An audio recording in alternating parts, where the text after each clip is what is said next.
ঐতিহাসিক ও আধ্যাত্মিক বিশ্লেষণ, নবীগণের সম্মান, রামকৃষ্ণের খোদাদ্রোহিতা, দেবী কালীর নাম না নেওয়ার রহস্য এবং শাশ্বত সনাতন ধর্মের সত্যতা। পবিত্র কুরআনের স্পষ্ট তাফসির, হজরত মুজাদ্দেদ আলফে সানি রহ এর জগদ্বিখ্যাত গ্রন্থ মাকতুবাত-ই ইমামে রাব্বানী অকাট্য প্রামাণিক বাণীর আলো, প্রত্নতাত্ত্বিক সত্যতা এবং মোহাম্মদ বিন হোসাইনের সুগভীর তাত্ত্বিক গবেষণার আলোকে বংশধারা, জাতি এবং প্রাচীন সভ্যতার বিনাশের এক অভাবনীয় বিশ্লেষণ নিচে তুলে ধরা হল। ১. হিন্দ ও বঙ্গ বংশধারা এবং বাংলার সুপ্রাচীন ঐতিহাসিক নিদর্শন। ইতিহাস ও বংশপরম্পরার ধারা বিশ্লেষণ করলে স্পষ্ট হয় যে হজরত নূহ এর পুত্র শাম এবং শামের বংশধর হিন্দ এই ভারতবর্ষে এসে বসতি স্থাপন করেছিলেন এবং তাঁর থেকেই এই ভূখণ্ডে মানব বংশের বিস্তার ঘটেছিল।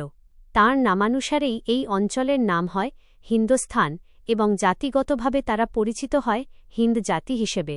ঠিক একইভাবে হিন্দের বংশধারা থেকেই উদ্ভূত হয়েছেন বঙ্গ, যিনি স্বয়ং একজন প্রাচীন পয়গম্বর বা মহামানব ছিলেন। এই বঙ্গ থেকেই পরবর্তীতে বঙ্গ জাতি এবং বাংলা ভাষার উৎপত্তি হয়েছে। আজও বাংলার জমিনে সুপ্রাচীনকালের এমন কিছু ঐতিহাসিক মাজার ও নিদর্শন রয়েছে যার দৈর্ঘ্য 15 থেকে 20 হাত পর্যন্ত দীর্ঘ। এগুলো হাজার হাজার বছর আগের সুপ্রাচীন আদি মানব বা পয়গম্বরগণের স্মৃতি বহন করে চলেছে, যার প্রকৃত ইতিহাস সাধারণ মানুষের অজানা। ২. সনাতন ধর্ম বনাম ইসলামের শাশ্বত সত্য এবং গোপন ভেদ। হিন্দু জাতির মানুষদের যখন তাদের ধর্ম সম্পর্কে জিজ্ঞাসা করা হয়, তখন তারা উত্তর দেয় যে তাদের ধর্ম হল সনাতন ধর্ম। এখানে অত্যন্ত পরিষ্কারভাবে বোঝা দরকার যে হিন্দ বা বঙ্গ কোনো ধর্ম নয়, এগুলো এক একটি জাতি বা জনগোষ্ঠীর পরিচয়। যেমনভাবে বাঙালি কোনো ধর্ম নয়, বরং একটি জাতি, ঠিক তেমনি হিন্দু বা হিন্দ হল একটি জাতি, কোনো ধর্ম নয়। মানবজাতির প্রতিটি ভাষা ও বচন আল্লাহ তাআলা বিভিন্ন যুগে পয়গম্বরগণের মাধ্যমেই পৃথিবীতে নাজিল করেছেন। সনাতন শব্দের আক্ষরিক অর্থ হল শাশ্বত, আদি ও চিরন্তন সত্য। প্রাচীন এই ভারতবর্ষে যত নবী ও পয়গম্বর প্রেরিত হয়েছিলেন, তাঁরা তো আরবি ভাষায় কথা বলতেন না। তাঁরা তাঁদের স্থানীয় ভাষায় এই আদি, শাশ্বত ও চিরন্তন সত্য বা আল্লাহর একমাত্র মনোনীত দ্বীন প্রচার করতেন। আরব দেশে যে দ্বীনকে আরবি ভাষায় ইসলাম বলা হয়, ভারতীয় ও স্থানীয় ভাষায় সেটাই ছিল সনাতন, অর্থাৎ শাশ্বত, চিরন্তন ও সত্য ধর্ম। এখানে একটি চমৎকার ও গোপন ভেদ বা রহস্য লুকিয়ে রয়েছে। মুসলমানরা যেমন আল্লাহর ওপর ঈমানের ঘোষণা দিতে গিয়ে কালিমা, যেমন লা ইলাহা ইল্লাল্লাহ পাঠ করে থাকে, তেমনি সনাতন ধর্মের অনুসারীরাও মুখে সনাতন ও কালিমা বা দেবী কালীর নাম উচ্চারণ করে থাকে। এটি মূলত আসমানি সত্যের এক অদ্ভুত ও গোপন ভেদ, যা আকালের প্রবাহে বিকৃত হয়ে মুখে উচ্চারিত হলেও এর অন্তর্নিহিত শাশ্বত সত্য সেই আদি ইসলামের সাথেই মিলে যায়। ৩. দেবী কালীর নাম না নেওয়ার কারণ, রামকৃষ্ণের খোদাদ্রোহিতা এবং নবীদ্রোহিতার প্রমাণ। হজরত মুজাদ্দেদ আলফে সানি রহ তাঁর জগদ্বিখ্যাত মাকতুবাত-ই ইমামে রাব্বানী গ্রন্থে রামকৃষ্ণকে তীব্রভাবে কটাক্ষ ও সমালোচনা করে সরাসরি তাঁর নাম উল্লেখ করেছেন। কিন্তু তিনি কখনও কালী, দুর্গা বা সরস্বতীর মতো কাল্পনিক দেবীগণের নাম ধরে তীব্র সমালোচনা করেননি।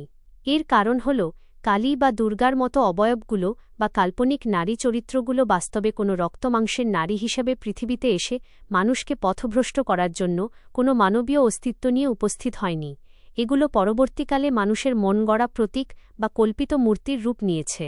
পক্ষান্তরে রামকৃষ্ণ ছিলেন রক্তমাংসের একজন মানুষ, যিনি নিজের ভেতরে সৃষ্টিকর্তা প্রবিষ্ট হওয়ার মিথ্যা দাবি করেছিলেন এবং বলতেন, আমার ভেতরেই সৃষ্টিকর্তা আছে, আমিই ভগবান, আমিই তোমাদের মালিক। এভাবে তারা নিজেদের ভগবান দাবি করে সাধারণ মানুষের কাছ থেকে পূজা ও উপাসনা আদায় করত। এখানে একটি অত্যন্ত গভীর ও অকাট্য বিষয় লক্ষণীয়। খ্রিস্টান ধর্মে পরবর্তীতে বহু বেদাত ও সেরেকি মিশ্রিত হওয়া সত্ত্বেও মুজাদ্দেদ আলফে সানি রহ বা কোনো হক্কানি ওলামায়ে কেরাম কখনও হজরত ঈসা বা যীশু খ্রিস্টকে নিয়ে কোনো অবমাননা বা তুচ্ছতাচ্ছিল্য করেননি। তদ্রূপ বৌদ্ধ ধর্মেও পরবর্তীতে নানা বেদাত ও সেরেক প্রবেশ করা সত্ত্বেও গৌতম বুদ্ধের প্রতি কখনও অসম্মানজনক কিছু বলা হয়নি। কারণ তারা ছিলেন আল্লাহর প্রকৃত নবী ও পয়গম্বর। পক্ষান্তরে কুখ্যাত রামকৃষ্ণকে সরাসরি নাম ধরে উল্লেখ করে যেভাবে তীব্র কটাক্ষ ও খোদাদ্রোহী হিসেবে চিহ্নিত করা হয়েছে, তা থেকে অকাট্যভাবে প্রমাণিত হয় যে রামকৃষ্ণ বা এই জাতীয় ভণ্ডরা কখনোই কোনো নবী বা পয়গম্বর ছিলেন না, বরং তাঁরা ছিলেন সরাসরি নবীদ্রোহী ও খোদাদ্রোহী শক্তি। ৪. রামের কাল, গৌতম বুদ্ধ এবং জনপদ মাটির নিচে ধসে যাওয়ার মহাপ্রলয়। যেহেতু পয়গম্বর গৌতম বুদ্ধ মূর্তি পূজা ও তৎকালীন খোদাদ্রোহী সমাজের বিরুদ্ধে খাঁটি তাওহীদের বাণী প্রচার করেছিলেন, তাই তৎকালীন অসভ্য সমাজ তার কোনো দাওয়াত গ্রহণ করেনি এবং তাঁর জীবদ্দশায় তার একনিষ্ঠ ভক্তের সংখ্যা ছিল মাত্র হাতে গোনা ৫-৭ জন। তাঁর ইন্তেকালের পর সেই হিংস্র ও ঈর্ষাকাতর প্রতিপক্ষরা হীন চক্রান্তে লিপ্ত হয়। সাধারণ মানুষের নিয়মের অজুহাতে তারা জোরপূর্বক তার পবিত্র দেহ মোবারক আগুনে পুড়িয়ে ছাই করে দেওয়ার সিদ্ধান্ত নেয়। কালানুক্রমিক ও ঐতিহাসিক বিচারে রামের রাজত্বকাল, রামের দরবার, মন্দির ও মূর্তিপূজার আস্তানাগুলো যে যুগে বিদ্যমান ছিল, ঠিক সেই সমসাময়িক বা কাছাকাছি সময়েই গৌতম বুদ্ধের আবির্ভাব ঘটেছিল। ঠিক যখনই সেই খোদাদ্রোহীরা পয়গম্বর গৌতম বুদ্ধের পবিত্র দেহ পোড়ানোর চূড়ান্ত চক্রান্ত ও বেয়াদবি করতে গেল, তখনই নেমে এল মহাশক্তিধর ইলাহি আজাব।